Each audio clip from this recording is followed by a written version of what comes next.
في فيديو النهارده انا اشتريت اكتر عربيه بكرهها في حياتي فعليا، وهي البروجكت الجاي او المشروع الجاي. العربيه هي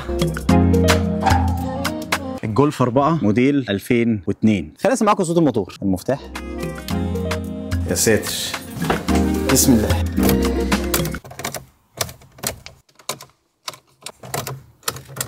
ايه ده؟ ليه كده؟ ده انا لسه بشكر فيك. الراجل توفى الله بعد ما انا خدت العربيه بالظبط ب4 ايام.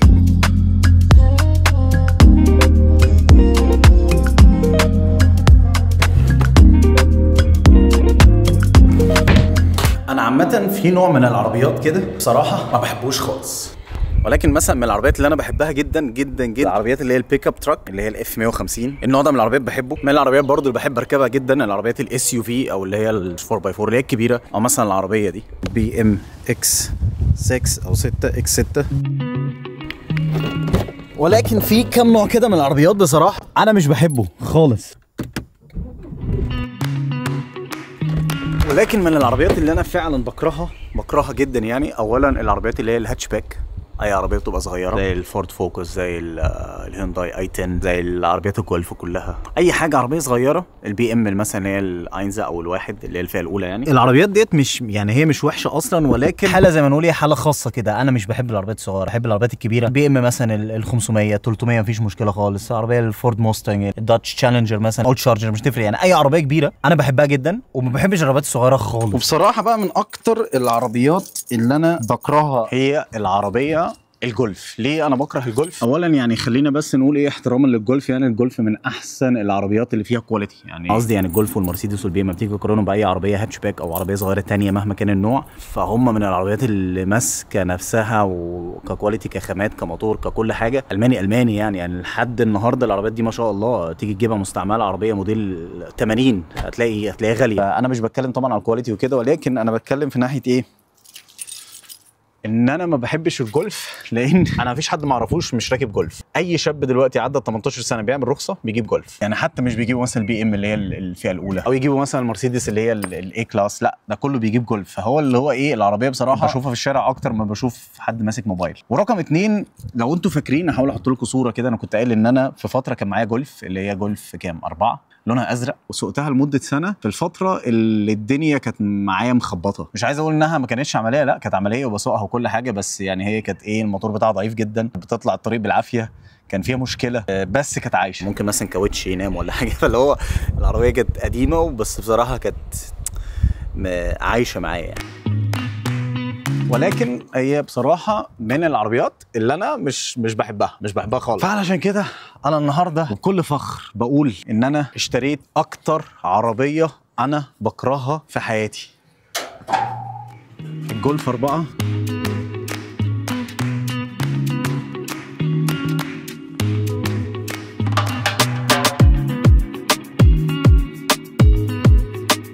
خليني بس اقول لكم الاول ان انا يعني العربيه دي ما كنتش عايزها. العربيه دي وقعت في طريق، فيها مميزات كتيره اللي خلتني اقول انا هاخدها. اولا اول ميزه في العربيه دي، وواحد من الاسباب الرئيسيه اللي خلاني اشتري العربيه، ماشيه 106,000 كيلو بالظبط. العربيه دي موديل سبتمبر 2001. العربيه دي لما بتنزل بتبقى 2002، موديل 2002 تمام كده. فالعربيه دي من ساعه ما اتصنعت لحد النهارده ماشيه 106، يعتبر 100,000 كيلو بس. ده معناه ان الموتور صوته ناعم جدا، اكنك من الاخر جايب العربيه زيرو. خليني اسمع معاكم صوت الموتور. المفتاح، يا ساتر، يا البتاع ده عامل لي قلق هنا. هلو عنكبوت. اكتر حاجه بكرهها في حياتي الكائنات دي.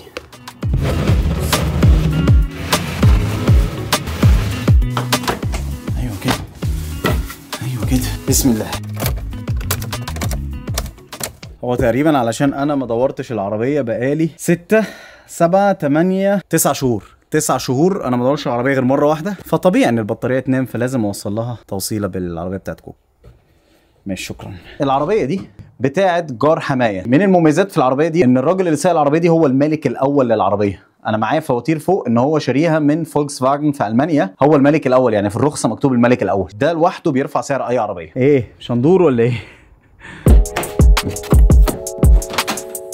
بصوا بقى الجمال والحلاوه بتاعت موتور العربيه ده عشان تعرفوا يعني اللي انا قصدي عليه ايه، ان الواحد يعني حاجات لقطه زي كده ما ينفعش يسيبها. ما شاء الله ما شاء الله ما شاء الله، يعني الارقام لسه بتلمع يعني ما شاء الله. الموتور اخر تغيير في الزيت فيها سنه 21 103,000، وبعد كده مشيت بالزيت دوت 3000 كيلو. احنا هنا بنغير الزيت تقريبا كل 10. بجانب كده العربيه دي مش هتقعد معايا كتير اصلا يعني، زي اي عربيه بجيبها. ادي البطاريه، انا شلت الغطا، بطاريه كمان جديده. ادي الكابل. غير كده العربيه دي اللي بيصلحها بقاله 20 سنه، يعني بيغير الزيوت، بيغير فلاتر، اي حاجه فيها تبوظ هو حمايه. يعني انا واخد عربيه ما شاء الله تحت رعايه صحيه من حمايه من ساعه ما اتصنعت. الكاوتشات اللي فيها جديده، الجنط بتاعها جديد، الفرامل متغيره جديده، كل حاجه واخده فحص. يعني من الاخر العربيه دي مش ناقصها اي حاجه. من الحاجات الحلوه برضو ان انت تكون عندك العده كلها في البيت، يعني اللي هو عارف انت في اي وقت بتحتاج الحاجات دي. ممكن واحد مثلا يقول لك كابل زي ده مثلا هحتاجه كل قد ايه؟ لا بتحتاجه، يعني انا ممكن في السنه مره. اوكي انا هسيب بقى الكاميرا تعمل تايم لابس، يعني مش هوريكم ازاي بنوصل موجب بموجب بعدين سالب بسالب، ودور الموتور هنا دور الموتور هنا، سيب العربيه دايره. ولكن انا هعمل تايم لابس واسيب الكاميرا تلقط الاثنين يعني.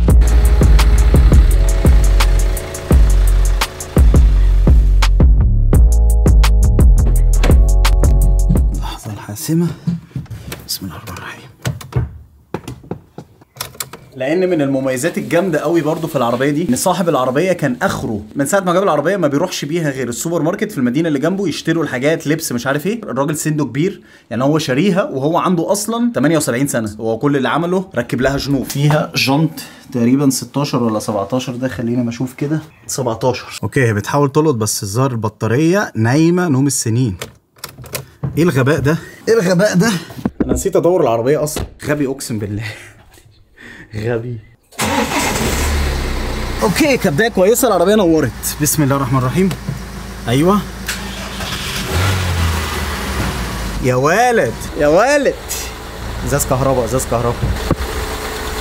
العربيه دي في زي شرخ كده بسيط يعني اهو، عليه زوم داخله من هنا كده. الحاجات دي عادي بتترد على البارد، مخطط لها اعمل فيها حاجات كتير، ولكن بسبب الحاجات دي ودي، وبسبب ان الكرسي بتاع السواق، الكرسي ده يعني حمايه اللي بيقول انه بايظ ما بيتحركش او ما بيتعملش او حاجه زي كده تقريبا. لا ده شغال اهو، المفروض بتاع ده معرفش يعني، هم بيقولوا ان هو بايظ بس انا جربته الكرسي شغال ما فيهوش اي حاجه. في حاجه في الكرسي لسه اكتشفها لان انا ما سوقتش عربيه، فبسبب الحاجات دي كلها احنا نزلنا في السعر جامد جدا جدا جدا، وخدت العربيه ب 1500 يورو.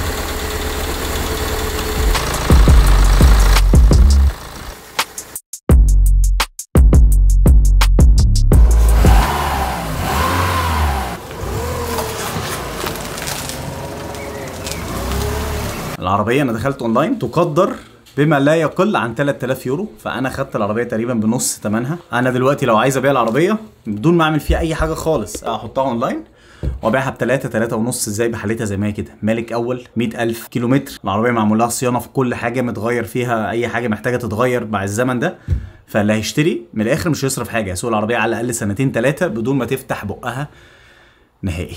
انا في الحمد لله في دماغي افكار كتير للعربيه. اوريدي اشتريت قطع غيار تعديل يعني. فان شاء الله الفيديوهات الجايه انا هحاول اعدل العربيه دي عشان عارف انها في شباب كتير بتعشق العربيه دي. انا هحاول اعشق العربيه دي. انا بس عايز انوه عليه ان التعديل في المانيا هنا سهل ان انت تعدل من بره، لكن تعدل في الموتور او في الحاجات اللي هو التعديل المعروف، التعديل اللي كله بيقول عليه تعديل، فالموضوع ده صعب ولازم تشتري حاجات غاليه جدا عشان تاخد معاها ورق وتروح تسجله. ممكن ما يتسجلش، وممكن برضو الشرطه لما توقفك وانت مسجل الحاجه برضو تعمل لك غرامه او تخليك ان انت تودي العربيه بالونش لمكان تاني. فعلشان كده انا عارف ان التعديل اللي انا بعمله في البادي او في الشكل من بره او كده مش ده اللي هو التعديل قوي، ولكن يعني انا بحاول اغير من شكل العربيه في معظم الاوقات.